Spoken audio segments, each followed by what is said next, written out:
Good evening, welcome to YK debate. నేను మీ అనుష. దేవుడు వరమిచ్చిన పూజారి వరమివ్వలేదనే సామెత ఒకటి ఉంది. తమిళనాడు గవర్నర్ తీరు అచ్చం అలాగే ఉంది.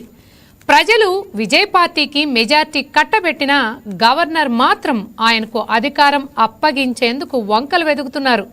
మెజార్టీ మార్క్ లేదనే సాకు చెప్తున్నారు. దీంతో మరోసారి గవర్నర్ వ్యవస్థపై చర్చ మొదలైంది. అసెంబ్లీ ఎన్నికలు ముగిశాక ప్రభుత్వ ఏర్పాటులో గవర్నర్ పాత్రే కీలకం. రాజ్యాంగం ప్రకారం ఆయనకు కొన్ని విచక్షణాధికారాలు ఉన్నాయి. అలాగే గతం నుంచి అనుసరిస్తున్న సాంప్రదాయాలు కూడా ఉన్నాయి. అంతకంటే ముఖ్యంగా సుప్రీంకోర్టు తీర్పులు ఉన్నాయి.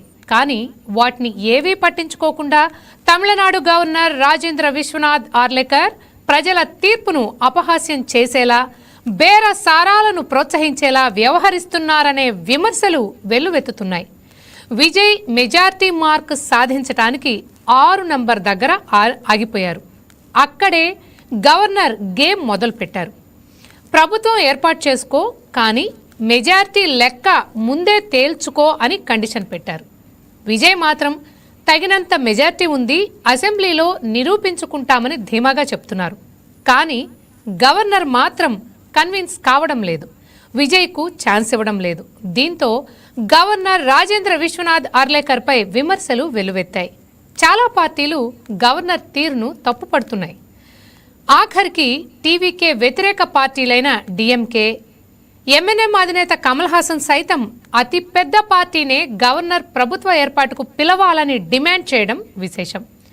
ఎవరు ఎంత వాదించినా గవర్నర్ మాత్రం న్యాయ నిపుణులతో సంప్రదింపులు అంటూ ఆలస్యం చేస్తున్నారు. గవర్నర్ తీరును నిరసిస్తూ టీవీకే మరో జల్లికట్టు తరహా ఉద్యమానికి సిద్ధమవుతోంది. అలాగే సుప్రీంకోర్టుకు వెళ్లేందుకు కూడా రెడీ అవుతోంది. మరి తమిళనాడు గవర్నర్ ఏం చేస్తారు? ప్రభుత్వ ఏర్పాటులో ఎలాంటి నిర్ణయం తీసుకుంటారు? ఈ వ్యవహారంలో ఎన్ని ట్విస్టులు ఉంటాయనే ఉత్కంఠ నెలకొంది.